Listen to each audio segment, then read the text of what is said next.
Our story begins in a peaceful village where an old friend awakens just in time for the local village's celebration of Halloween.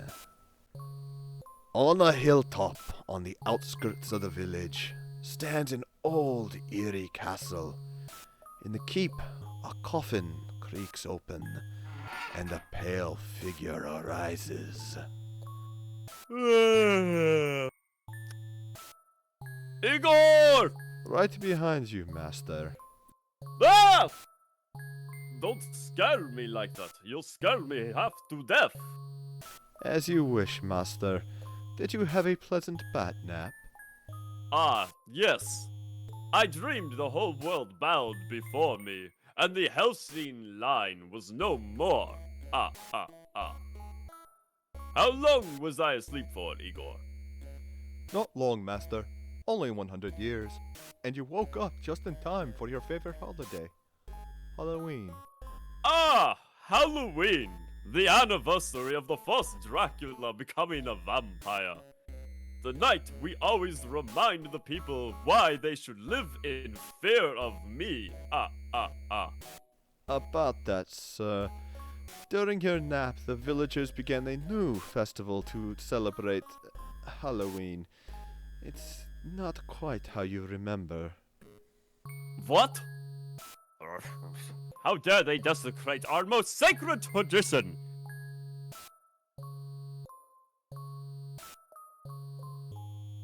Why are they all dressed up as monsters? Yes, master. That is the new tradition. The children dress up as monsters and go around the village asking for candy. The castle is one of their favorite stops now. Igor, have you been giving candy to the children at the castle door while I slept? Yes, master. The whole village gives candy. If we didn't, it would be suspicious. Well, I suppose that makes sense. Wait, how'd they get past the hellhounds guarding the door? Well, the children love dogs and seem to have confused the hellhounds for them.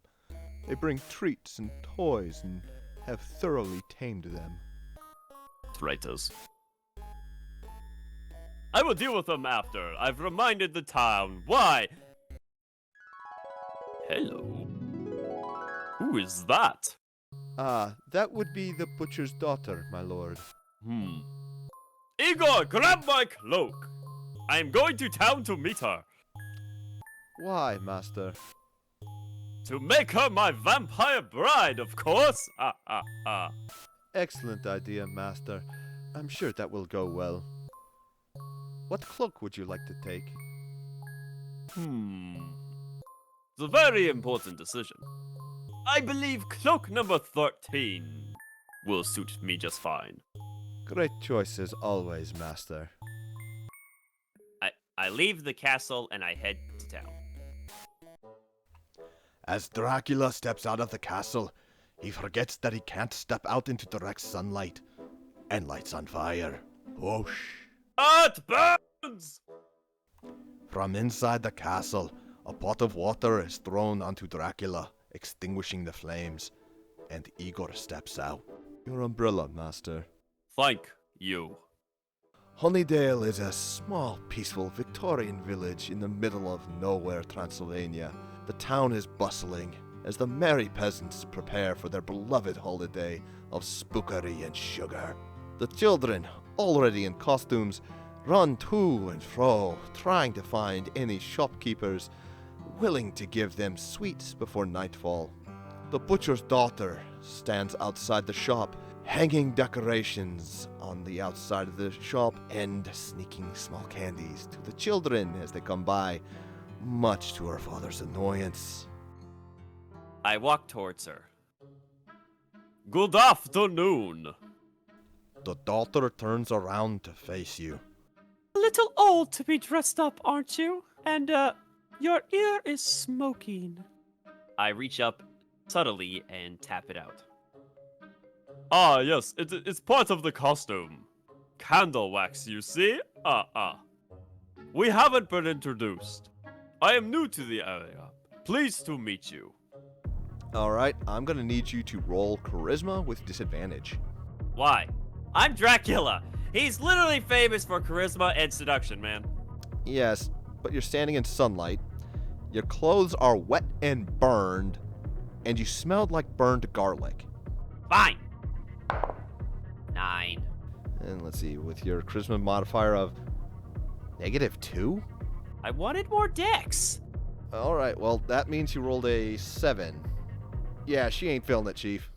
It's nice to see a new face. We don't get many like you here, Mr. Count Dracula. She glances at the castle and then looks back at you. I see. Unfortunately, I don't have time for make-believe. I must get back to work hanging the decoration for tonight. Nice meeting you, Dracula. She turns back to the shop, but is interrupted by a small child dressed up as a werewolf, which almost looks too real. She turns to the child and hands him a small bit of candy before returning to work. The child runs off, tail wagging. I don't think she believes me. And I'm pretty sure that's one of the werewolf pups from the forest. Stupid Halloween, ruining my holiday. Why, if this was the old way, she would not have treated me this way. I must stop this holiday. I return to the castle and go to the Bat Lab. Wait a minute. What happened to not doing Batman? I'm Dracula. I'm the OG Batman. Inside the... We're not really calling this the Bat Lab, are we? Yes, we are. Ugh, you don't pay me enough for this. Inside the... Bat Lab, Dracula and Igor work diligently with Wilson, taking notes.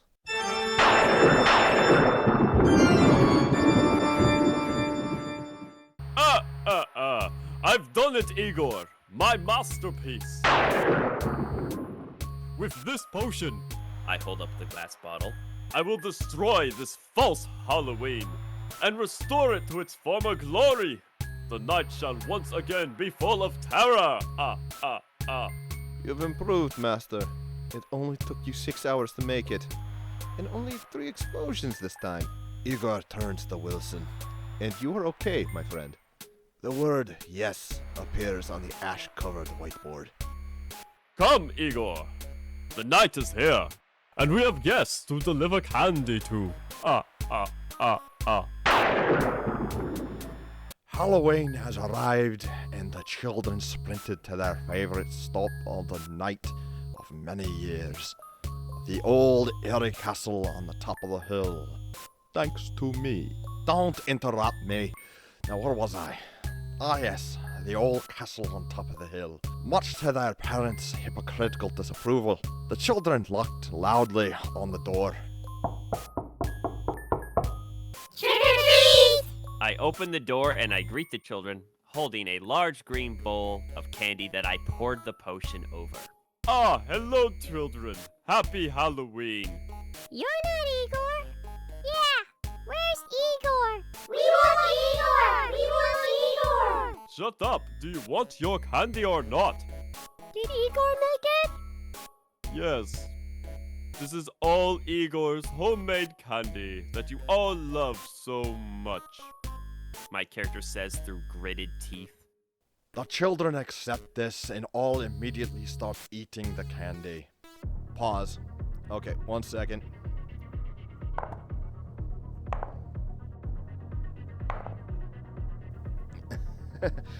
One sec, I need to look something up real quick.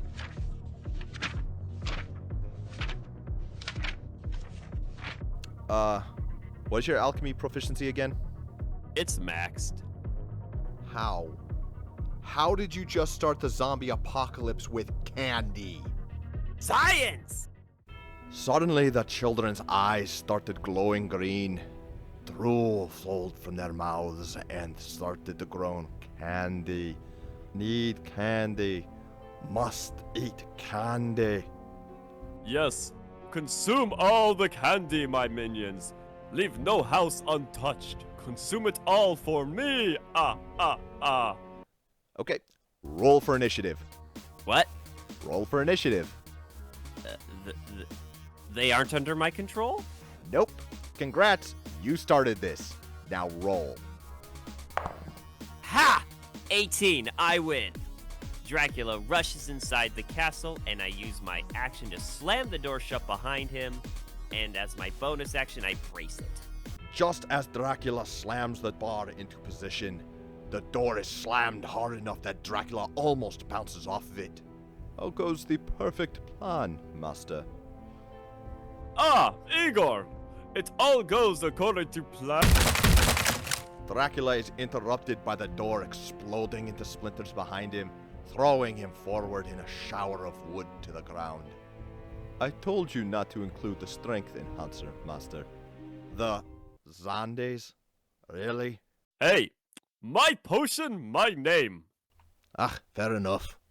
The Zandies rush into the castle, eyes shining in the dark and drool splashing on the stone floor. All right, I need you to give me a dex roll. Pass. I would recommend running, Master. It was at this moment that he knew. He f***ed up. I turn, and I run down the hall as fast as I can.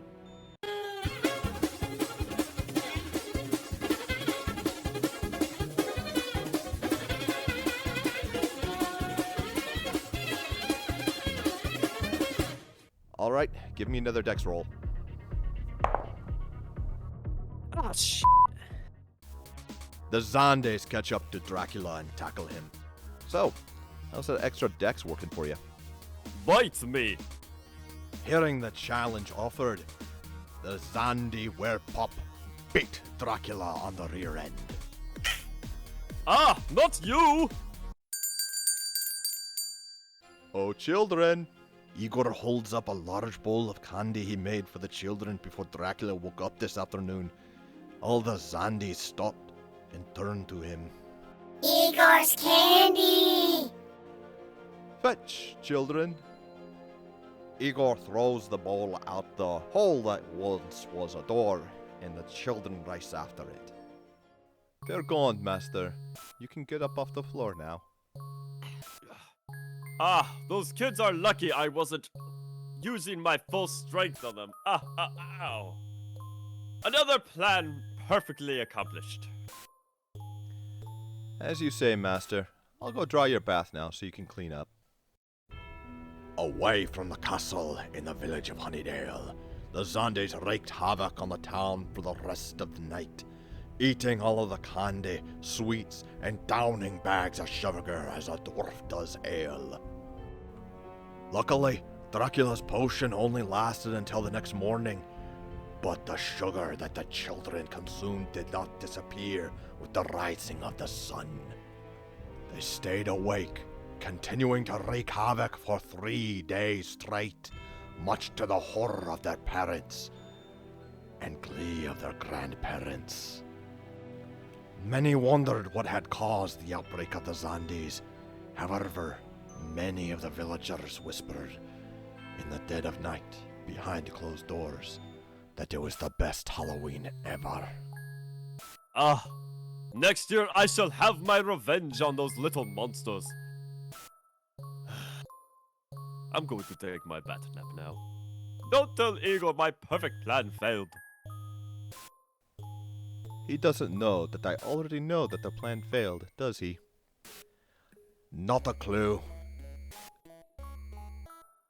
In a nearby village, unbeknownst to Dracula and Igor, a certain individual receives a letter that reads, "Dracula has returned."